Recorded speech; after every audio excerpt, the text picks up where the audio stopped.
En 1979 se produjo un caos cuando las autoridades de aviación paralizaron todos los DC-10 de Estados Unidos. Cuando un avión, que es el modelo que más se utiliza, tiene que quedarse en tierra, la situación es horrible. El motivo, Mira eso. el vuelo de American Airlines 191. ¡Lo estoy perdiendo! A la derecha, venga, venga. Estaba a unos 100 metros del suelo. ¿Qué tienes? Cuando los investigadores buscaron pruebas Es uno de los bujes. del peor accidente aéreo de la historia, Está partido por la mitad. Este es el tornillo, este es el punto de fractura. se enfrentaron a una intensa presión mediática para identificar la causa. Algunas fotografías cruciales mostraban el avión en su caída final fatal. Las impactantes imágenes tal vez podían explicar Tenemos que ver esos slats. por qué 271 personas murieron segundos después de despegar.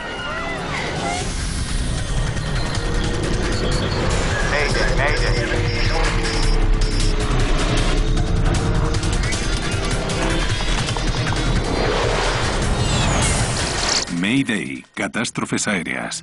Esta es una historia real. Está basada en informes oficiales y relatos de testigos. Algunos personajes están basados en varias personas. La mayor tragedia de Estados Unidos.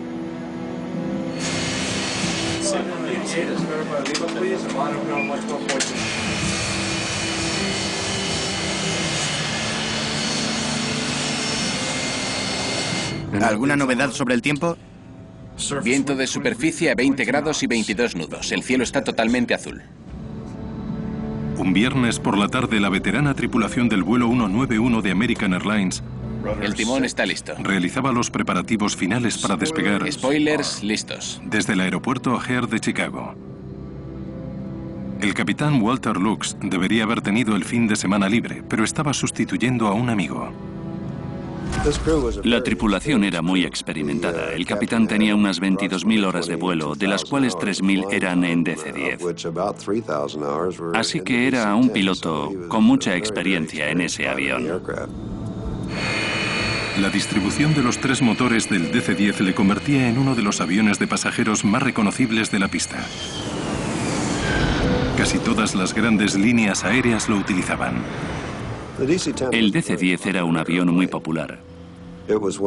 Fue uno de los primeros jumbos en los que las líneas aéreas podían meter el doble de pasajeros con solo 3 motores en lugar de 4, así que les resultaba mucho más económico, porque podían eliminar muchos vuelos y seguir llevando la misma cantidad de pasajeros. American 191, buenas tardes. Maniobre por la pista 32 derecha y espera. American 191, gracias. Pista 32 derecha y esperar. Flaps y slats en 10. El despegue y el aterrizaje son los momentos más difíciles y atareados en la cabina. Era el viernes anterior al Día de los Caídos. El vuelo a Los Ángeles llevaba 258 pasajeros a bordo.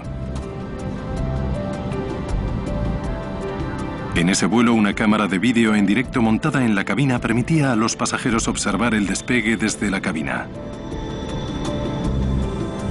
Era un elemento nuevo de American Airlines. Simplemente mostraba la pista, o lo que veían los pilotos cuando despegaban o cuando aterrizaban. Era como una película para los pasajeros.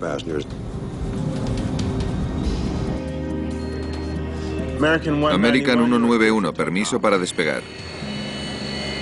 American 191 en marcha, tienes el mando. Tengo el mando. ¿La pista está libre? Libre. Muy bien. Potencia de despegue. Allá vamos. Cuando se enciende la potencia de despegue, los 3 motores te empujan por la pista. Compartir la visión del piloto desde la cabina resultaba emocionante para muchos pasajeros. A las 15:04 el avión estaba a punto de despegar. V1. Cuando se acelera a V1, se alcanza la velocidad a la cual ya no se puede abortar el despegue. Hay que seguir adelante y despegar pase lo que pase. Rotando. Segundos después se alcanza la velocidad de rotación, que es cuando el piloto eleva el morro y la rueda delantera se levanta de la pista.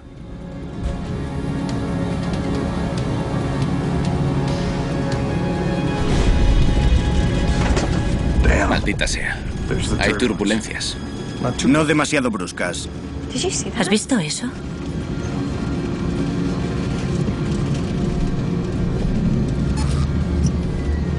He perdido la potencia en mi lado. El instrumental del capitán se paró de repente. Parece que hemos perdido el número 1. Y perdió la potencia del motor izquierdo. Pero el avión ya estaba en el aire. Hay que seguir adelante, hay que ascender. Si algo marcha mal, aunque sea un problema crítico, lo mejor es seguir adelante, ascender, contactar con la torre, dar la vuelta y aterrizar como y donde sea. Mira eso.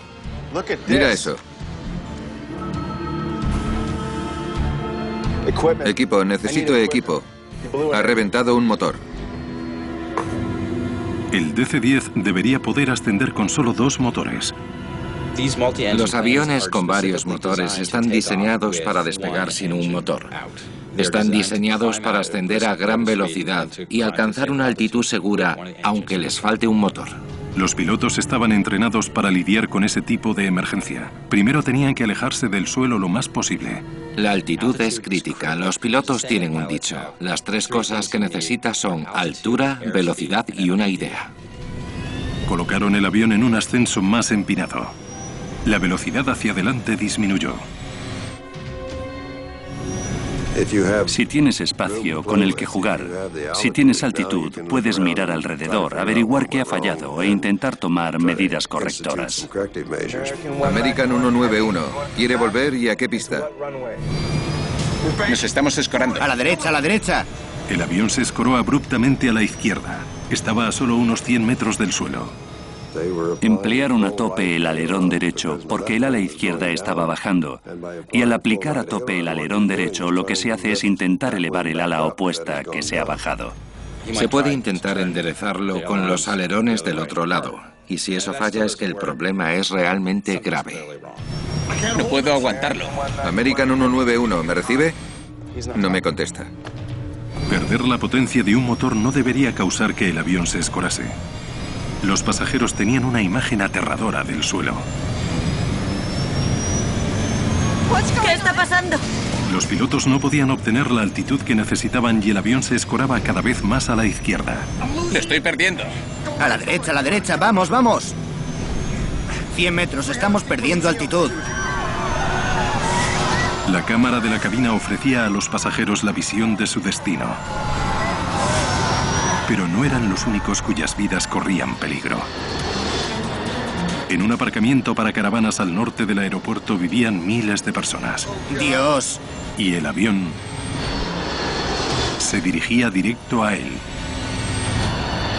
Los testigos del suelo podían ver claramente que el avión volaba inclinado.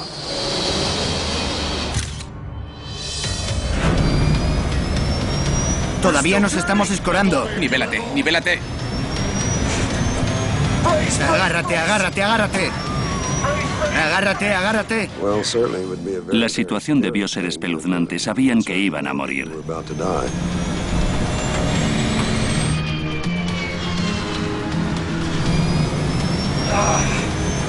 Lo estamos perdiendo. A la derecha, a la derecha. Allá va.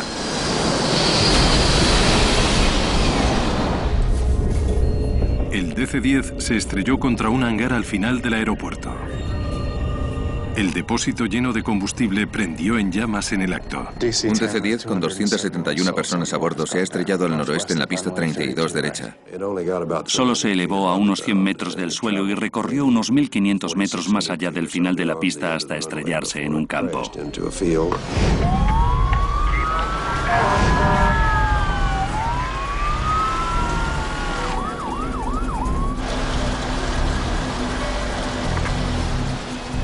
En cuanto salimos del parque, vimos la columna de humo.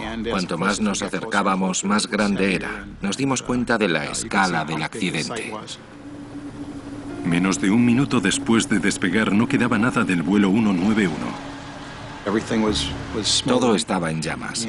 Recuerdo que vi piezas del avión reconocibles, como el tren de aterrizaje. Y recuerdo ver uno de los motores. Los rescatadores se encontraron con una escena espantosa. Vimos torsos reconocibles, partes del cuerpo. Nos hizo pensar en el elemento humano y nos dimos cuenta de toda la gente que iba a bordo. Cuando empezaron a evaluar la magnitud del desastre, perdieron casi toda esperanza de que hubiera supervivientes.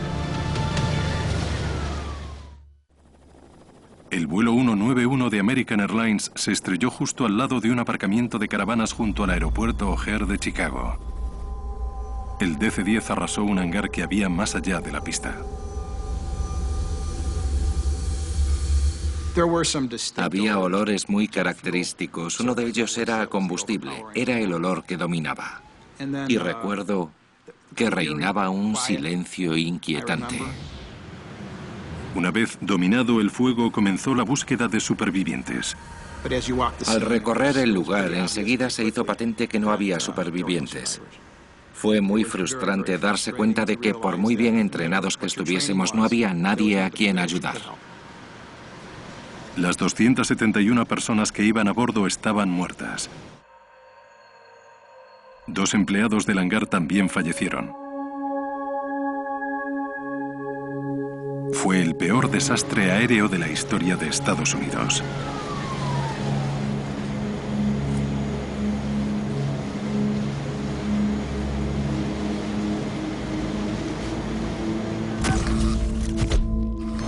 Lo ha presenciado mucha gente. Vamos a ver qué nos cuentan. El Consejo Nacional para la Seguridad en el Transporte tenía que averiguar lo que había fallado en el vuelo 191. Esto es un avance especial de noticias. Buenas noches. Un avión DC-10 se ha estrellado esta tarde nada más despegar del aeropuerto O'Hare de Chicago. Es el tipo de accidente que, por desgracia, despierta la imaginación del público y ensucia la reputación de una línea aérea, de un modelo de avión y de los viajes en avión en general. Miles de personas volaban a bordo del DC-10 todos los días. Si el avión tenía un fallo, los investigadores tenían que averiguarlo antes de que muriera más gente. La NTSB se jugaba mucho en esa investigación. Las líneas aéreas querían que el público supiera que era un avión seguro. Tenían ganas de escuchar los relatos de los muchos testigos, sobre todo los de aquellos con la mejor vista, los controladores de la torre. Mira eso, mira eso. Los controladores revelaron que el motor izquierdo del DC-10 no había fallado sin más. El motor se desprendió del avión nada más despegar. Lo vi caer. Los que iban sentados en el lado izquierdo del avión vieron que el motor número 1 del lado izquierdo rotaba hacia arriba, se daba la vuelta y desaparecía. ¿Has visto eso? Es lo último que quiere ver un pasajero de avión. Los motores están diseñados para caer por encima del ala si fallan, con el fin de no chocar con la cola al pasar, de no causar daños en la sección de cola. Pasan por encima de la cola. El motor aterrizó a 760 metros del final de la pista 32 derecha. El equipo inspeccionó el asfalto en busca de piezas desprendidas del avión. ¿Cómo puede perder un motor un DC-10? Hasta la más pequeña prueba podía ser de vital importancia. Nunca he visto nada igual. Se supone que no puede pasar. Es un diseño muy robusto y no puede ocurrir algo así. Por eso, cuando ocurre, todos los investigadores se preocupan mucho, porque es gravísimo. En toda la historia de la aviación comercial solo había habido algunos incidentes similares. Pero la preocupación por la seguridad del DC-10 no era nueva. Era el tercer accidente importante de ese avión en 5 años. Hubo una serie de accidentes fatales que coparon los titulares. El modelo DC-10 no paraba de salir en las noticias. Y el público se preguntaba qué le pasaba a ese avión. En 1972, el vuelo 96 de American Airlines perdió la puerta de carga trasera poco antes de despegar de Detroit. El DC-10 estaba a casi 4.000 metros cuando la puerta reventó y causó una descompresión explosiva que cortó varios cables de los mandos. Los pilotos lograron aterrizar de emergencia con éxito y salvaron a todos los pasajeros.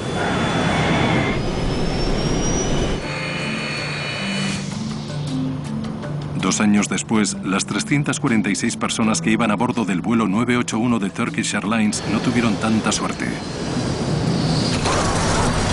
Murieron todos cuando el DC-10 se estrelló en un bosque de Francia tras sufrir un fallo similar de la puerta de carga. A esas alturas, el público confiaba muy poco en ese avión. Mucha gente no quería volar en él. Reservaban otro vuelo en otra línea aérea para evitarlo. Dicen, sí, es un DC-10. Póngame en otro vuelo. A mí no me gusta volar en DC-10, pero si es el único vuelo que hay, me lo quedo. Los investigadores tenían que averiguar cuanto antes por qué a un avión que llevaba a 271 personas se le había caído un motor. Buscaron las cajas negras del avión entre los restos calcinados. Cuando un avión se destruye al chocar, como ese avión, los datos de las cajas negras son cruciales, porque son la única fuente de información. El equipo pudo encontrar las dos cajas negras, pero estaban gravemente dañadas. Se tardaría tiempo en analizarlas. ¿Qué tienes? El equipo de investigación pronto realizó otro hallazgo. Es uno de los bojes. Está partido en dos. Podría resultar crucial.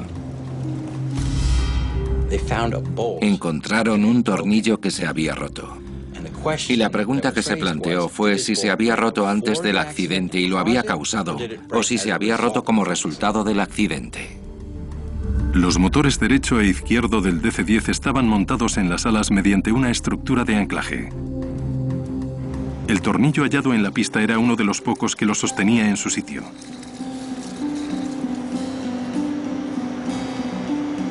El tornillo dañado se encontró cerca del principio de la pista, lo que sugería que fue lo primero que se desprendió del avión.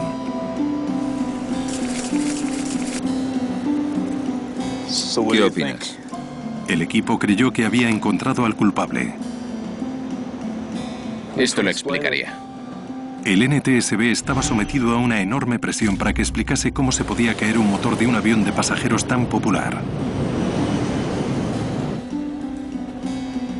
2 días después del accidente se celebró una rueda de prensa para anunciar que se había descubierto la causa: un tornillo roto. Este es el tornillo. Esta es la cabeza conectada a parte del tornillo. Este es el punto de fractura. Cuando llegué al lugar de la investigación, había una rueda de prensa y el vicepresidente del Consejo de Seguridad estaba hablando. Acababa de terminar. Michael Marks es un experto en metales del NTSB. ¿Qué habéis dicho del tornillo? Hemos dicho que fue por eso, que por eso se cayó el motor. Es un experto en fracturas y fallos de piezas de avión.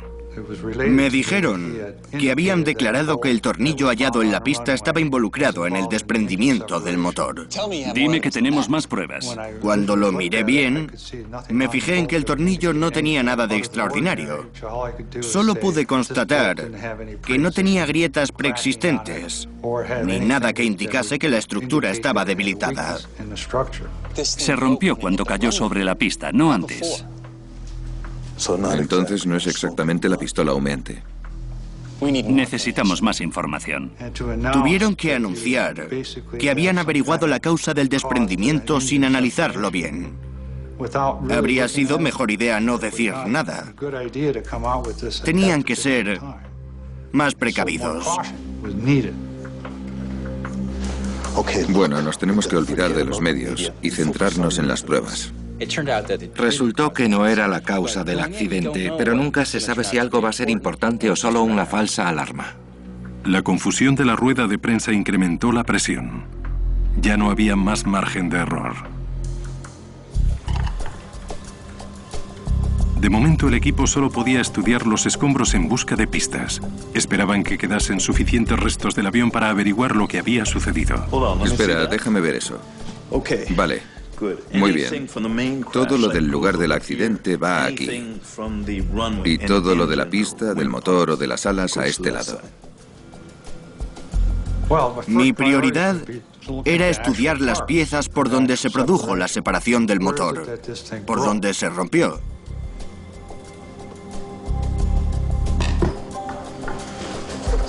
Esto es parte del anclaje. Nunca lo había visto romperse así.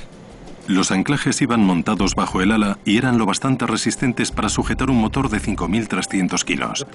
La estructura de anclaje está diseñada muy bien en cuanto a resistencia. Pueden resistir mucha fuerza, mucha más fuerza de la que suelen experimentar a lo largo de la vida de un avión. La estructura basa su resistencia en dos mamparos internos, uno delante y otro detrás. Los mamparos también proporcionan puntos de sujeción seguros y garantizan que los motores estén firmemente fijados a las alas. También están diseñados para sostener múltiples trayectorias de carga. Es un diseño a prueba de fallos.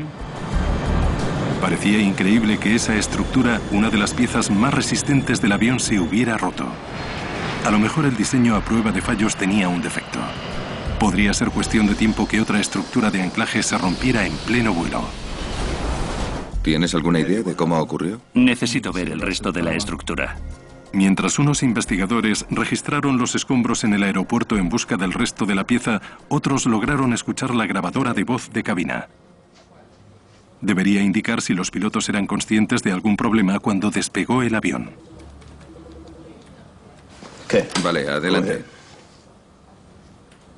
American 191, gracias. Pista 32 derecha y esperar. Flaps y slats en 10.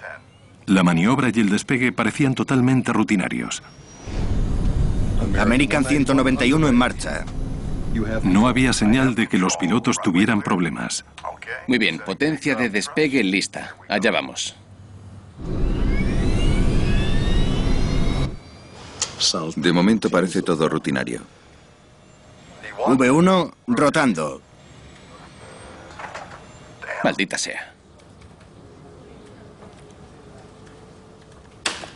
¿Eso es todo? Una de las complicaciones de este accidente para los investigadores fue que la grabadora de voz de cabina sufrió daños que la dejaron inoperante. Supuso una gran pérdida de pistas. La grabadora de voz funcionaba con el motor izquierdo.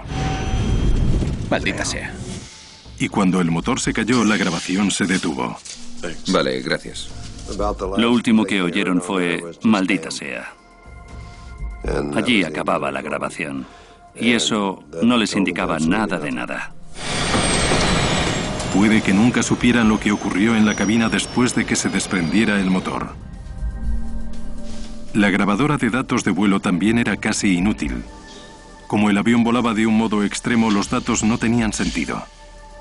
Esto no nos va a servir. Pero en el hangar habían efectuado avances. Los investigadores habían recobrado todas las piezas de la estructura de anclaje.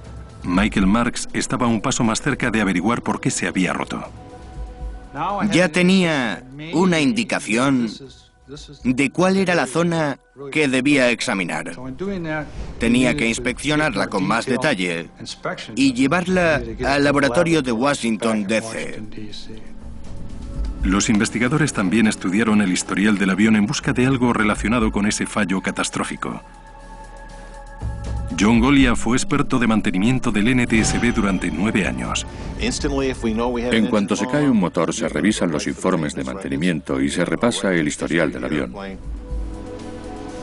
Desmontaron el motor a finales de marzo. 8 semanas antes del accidente habían desmontado el motor para revisarlo. Cada vez que un avión que acaba de ser revisado sufre un accidente, surgen todo tipo de sospechas.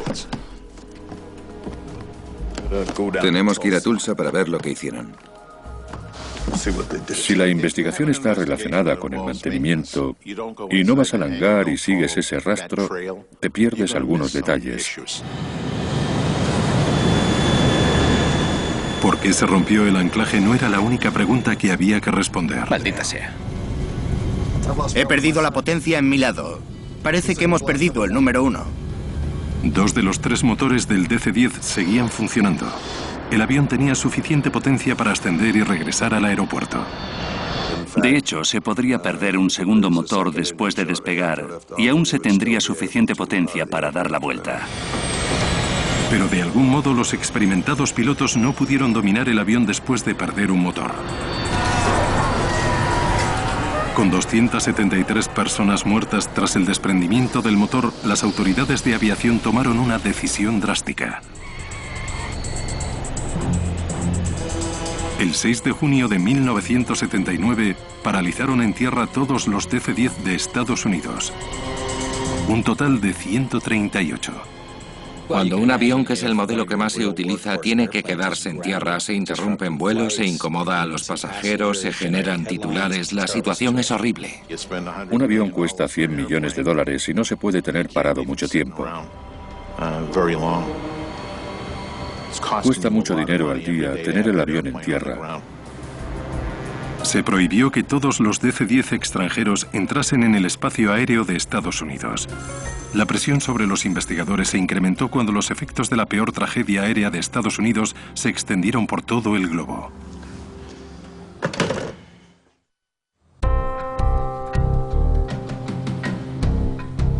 El investigador Michael Marks creía que los restos destrozados de la estructura de anclaje del avión podían explicar por qué se había caído el vuelo 191.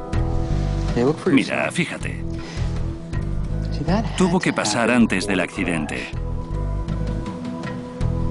Pero todavía no sé por qué. Examinamos a fondo el mamparo trasero y nos fijamos en un detalle desconcertante. Un examen exhaustivo reveló una grieta en el metal que se había desarrollado lentamente a lo largo del tiempo. Era una señal esclarecedora de que el mamparo de la estructura ya estaba dañado antes del accidente. Se puede ver por dónde se extendió. Por aquí. La grieta que encontró Michael Marks recorría la parte superior del mamparo trasero. La grieta encajaba con un fenómeno de fatiga del metal o un comportamiento cíclico. La grieta se extendió por la repetición de cargas. Cada vez que se aplicaba una carga, la grieta crecía. El examen microscópico proporcionó a Marks otra pista. Una hendidura en el mamparo de la estructura justo en el punto donde se iniciaba la grieta. También había una deformación sobre una de las fracturas. En ese momento no estaba seguro de qué había causado la deformación. Parece que algo golpeó la estructura, pero no estoy seguro de cuándo. Bueno, voy a ver qué encuentro. Toma nota de todo. Muy bien. La información estaba disponible, estaba en el suelo del hangar y en la mente de esa gente. Solo había que extraerla. Los investigadores pidieron observar una sesión de mantenimiento de otro DC-10 similar a la realizada al avión del vuelo 191 semanas antes de la tragedia. ¿Pueden enseñarme cómo se montan los motores? Hablamos con las personas involucradas, con el personal de mantenimiento. Les preguntamos qué habían hecho, si lo habían hecho antes, si habían tenido problemas, si habían seguido las instrucciones al pie de la letra. Paso 1, paso 2, paso 3. Y se descubrieron procedimientos que no venían en el manual. Se encontraron procedimientos que el fabricante no recomendaba que se realizasen. Para ahorrar tiempo, la línea aérea había modificado un procedimiento de mantenimiento clave. Muy bien, arriba. Montar un motor de DC-10 en un ala es una aventura que dura 24 horas. Se tarda muchísimo, así que existe mucha presión para reparar lo que haga falta cuanto antes y que vuelva a volar. El procedimiento normal de mantenimiento del motor consistía en retirarlo de la estructura del anclaje y dejar dicha estructura sujeta al ala. Había que deshacer cientos de conexiones. Pensaron que el procedimiento del fabricante llevaba demasiado tiempo y que podían hacerlo mejor, de modo más rápido y barato, así que se desviaron del procedimiento. El modo más rápido consistía en quitar solo 3 tornillos. El motor se retiraba del ala mientras seguía conectado a la estructura de anclaje. Se ahorraban unas 200 horas de mano de obra. Era más fácil porque los puntos de sujeción de la estructura de anclaje y el ala eran más accesibles. Los puntos de sujeción entre la estructura de anclaje y el motor eran mucho más difíciles de desconectar y conectar. Pero el problema no surgía al desmontarlo, sino al volver a instalarlo. ¡Alto! Allí estaba el problema. Un poco a la izquierda. Ahora arriba. Colocar la estructura de anclaje en su sitio con el motor conectado era un proceso complicado. Intentar montar el motor y la estructura, que pesan unos 5.300 kilos y unos 450 kilos, respectivamente, no era fácil. Usaban una carretilla elevadora que no resultaba muy eficaz. No les dejaba controlar bien la altura. El movimiento mínimo de la carretilla elevadora era como de unos 0,6 centímetros y tenían que instalar el motor con una precisión milimétrica. ¡Alto, alto! Basta con equivocarse ligeramente de ángulo para ejercer demasiada presión y causar grietas en los anclajes. Seguro que no se dieron cuenta de lo rápido que tendrían problemas si seguían haciendo lo que hacían. Creo que ya sé lo que pasó. Surgió una posible explicación Bajadlo. de la misteriosa hendidura hallada en la estructura de anclaje. El equipo de Tulsa llamó a Marks. ¿Qué tenéis? Le describieron cuánto costaba al equipo de mantenimiento encajar la sujeción de la estructura de anclaje en la abrazadera. Y entonces, de repente se nos encendió la bombilla. Era la abrazadera lo que había causado la deformación de la fractura. Marks llegó a la conclusión de que en el avión del accidente la abrazadera embistió la parte superior del mamparo de la estructura cuando estaban reinstalando el motor. El impacto pudo producir la grieta que condujo al fallo de la estructura y al propio accidente. El personal de mantenimiento que realizó una operación que agrietó la estructura probablemente no oyó nada, ni un golpe ni un crujido. Vale, arriba. Se saltaron las normas, se saltaron el manual para terminar el trabajo más rápido, pero era un proceso no aprobado por los ingenieros ni por el fabricante. Y a veces esos métodos alternativos tienen consecuencias no intencionadas. Durante las siguientes 8 semanas, cada vez que el avión despegaba, la presión del enorme motor sobre la estructura de anclaje aumentaba la grieta. El motor no solo soportaba la carga del empuje hacia adelante, sino también una carga hacia los lados. Y esa fuerza abría la grieta cada vez un poco más. Era solo cuestión de tiempo que la estructura se rompiera y el motor se desprendiera. El proceso era defectuoso. El personal adaptó el método con fallos para que funcionase mejor y al final esa fue la receta del desastre. ¿Cuánto tiempo llevan colocando así los motores? No estoy seguro, pero lo hacen todas las líneas aéreas. Lo más preocupante era que los mecánicos de American Airlines no eran los únicos que se saltaban las reglas. Las líneas aéreas compartían los métodos.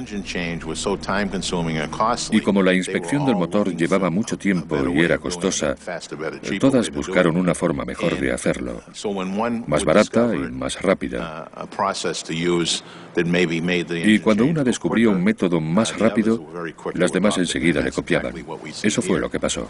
Tenemos que inspeccionar toda la flota.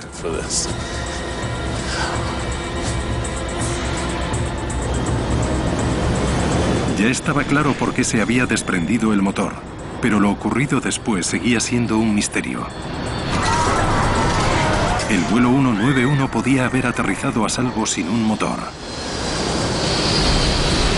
En su lugar, 273 personas murieron en un accidente horrible. El avión podía volar perfectamente, estaba en mal estado, había perdido un motor y varios sistemas críticos, pero aún así podía volar muy bien. ¿Qué pasó en aquella cabina?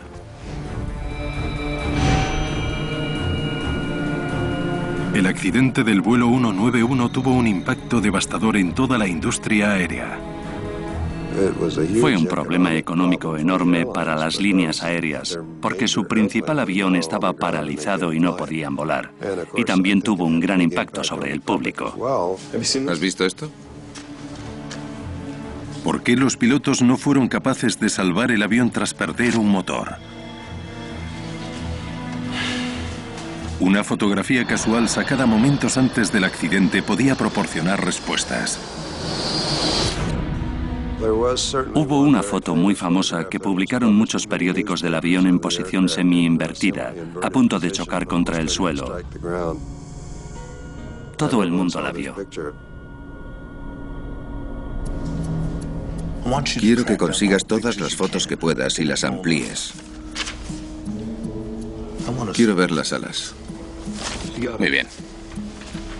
Las fotos que horrorizaron al público resultaron útiles a los investigadores. Al examinar las fotografías sacadas justo antes del accidente, tal vez podrían averiguar si los pilotos habían cometido un error al configurar el avión para el despegue. Los flaps y los alerones parece que están bien. Cuando ampliaron y enfocaron de cerca el borde delantero del ala del avión, los investigadores fueron capaces de determinar lo que pasaba. ¿Eso es fluido hidráulico? Una fuga del fluido de los sistemas hidráulicos del avión podía explicar por qué el avión resultaba tan difícil de controlar. A veces el elemento crucial de la investigación de un accidente aéreo es un pequeño detalle sutil a partir del cual ocurre todo. Varios de los cables hidráulicos del DC-10 recorrían el borde delantero del ala. Mira esto. Fue la zona que resultó más dañada cuando se desprendió el motor. Tenemos que ver esos slats.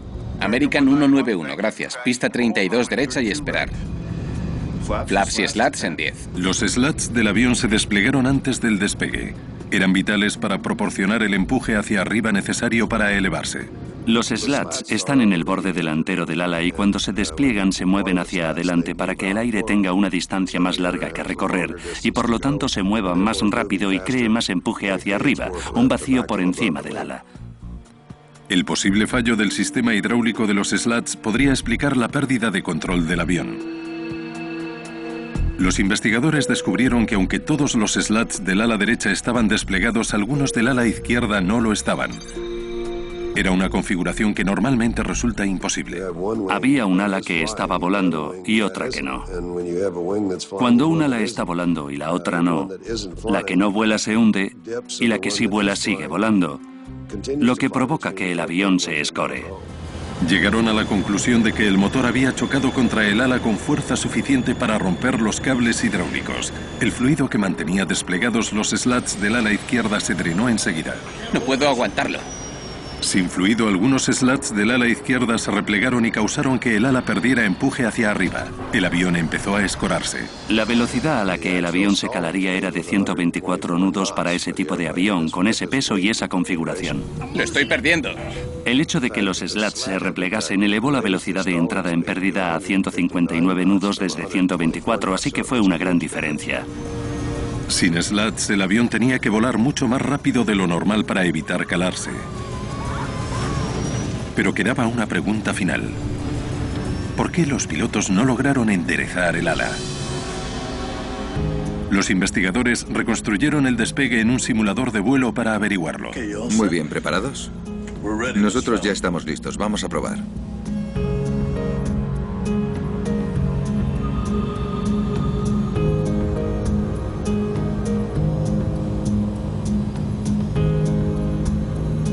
V1.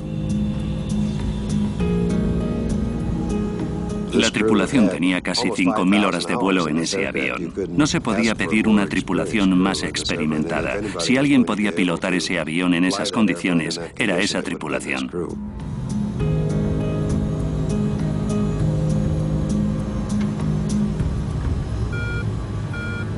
Inmediatamente cuando los slats se replegaron, se activaron las alarmas en la cabina.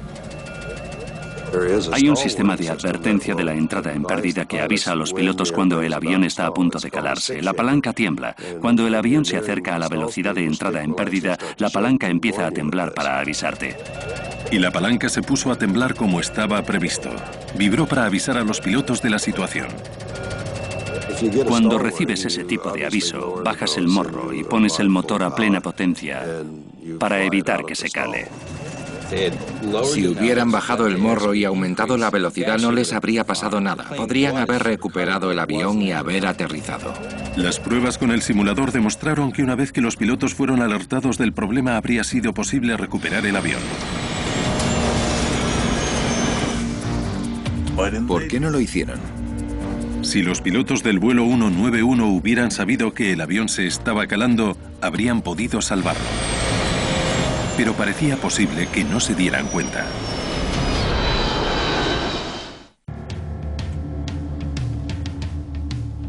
Los investigadores estudiaron el sistema de advertencia de la cabina del DC-10 y efectuaron un hallazgo crucial. Todas las alarmas funcionan con el motor izquierdo. Cuando el motor se cayó, cortó los sistemas hidráulicos y los sistemas eléctricos. He perdido la potencia en mi lado. Parece que hemos perdido el motor número 1. Como resultado, perdieron el instrumental y los sistemas de advertencia. En cuanto el motor se desprendió, los mecanismos que podrían haber salvado al avión quedaron deshabilitados. Entonces, llevaron a un nuevo piloto de pruebas al simulador. Muy bien. ¿Estáis listos? Pero no le dijeron... Estamos listos, vamos a probar. Que todos los sistemas de advertencia estaban desconectados.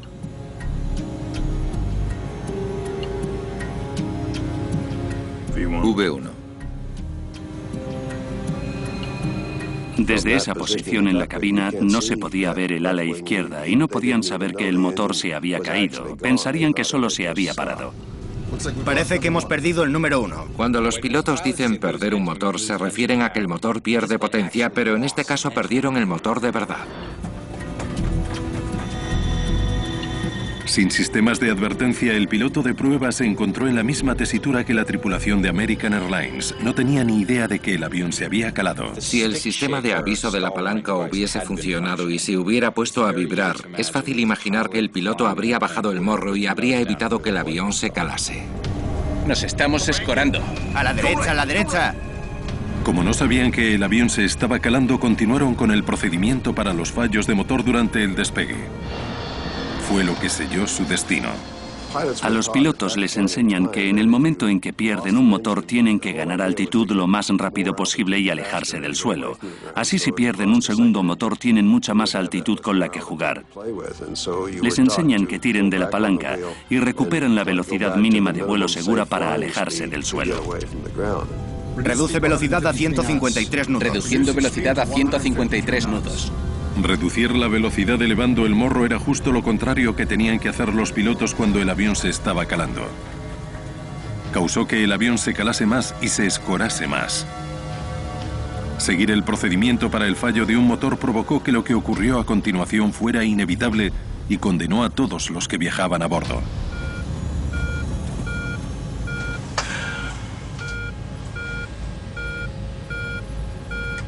Si no sabían que el avión se estaba calando, no tenían ninguna posibilidad. Los pilotos pilotaron el avión como les habían enseñado, justo como marcaba el procedimiento. Actuaron de la forma más correcta. El piloto ya no pudo hacer nada. Estaba impotente. Tuvo que dejarse llevar. El NTSB llegó a la conclusión de que los pilotos no tuvieron ninguna culpa. Sin embargo, denunció las prácticas de mantenimiento de American Airlines y las autoridades de aviación por no obligar a implantar los procedimientos adecuados. Las autoridades de aviación decretaron que se instalasen vibradores de palanca en las columnas de control de ambos pilotos y que el sistema de advertencia funcionase con más de un motor. También se rediseñó el sistema hidráulico del avión con mecanismos especiales para evitar que los slats y otras superficies de control se replegasen si se cortaban los cables. Cuando los aviones se paralizaron en tierra a causa de ese accidente, encontramos una serie de aviones de la flota con las mismas grietas. Los inspectores encontraron 8 aviones DC-10 más con la estructura de anclaje dañada. Pasamos mucho miedo cuando las inspecciones descubrieron tantos aviones con problemas. Nos dio mucho miedo porque todos ellos tenían el potencial de sufrir otro accidente. Si no se hubieran parado en tierra, podría haberse producido otro accidente antes de habernos dado cuenta de la magnitud del problema. Ese tipo de accidente nunca volvió a repetirse. A ese avión nunca se le volvió a caer un motor. Pero la lección que aprendimos es cuidar la seguridad. Nos enseñó a mejorar la cultura del mantenimiento. ¡Arriba! Y los procedimientos tanto en tierra como en el aire. ¡Alto, alto! Otro de los resultados del accidente del vuelo 191 fue que las líneas aéreas reconsideraron la idea de mostrar imágenes en directo a los pasajeros. Los pasajeros contemplaron cómo el avión caía en picado y fueron testigos de su propia muerte. Se eliminó la cámara de la cabina. Pero la impactante imagen de los últimos momentos del vuelo 191 perduró. Una imagen que tanto las líneas aéreas como las autoridades de aviación desearían que pudiera borrarse. Prefieren que la gente piense que viajar en avión es ir en asientos apretados, con mala comida y perdiendo el equipaje, pero no morir. Perder el equipaje hace que la gente proteste, pero morir hace que la gente no vuele.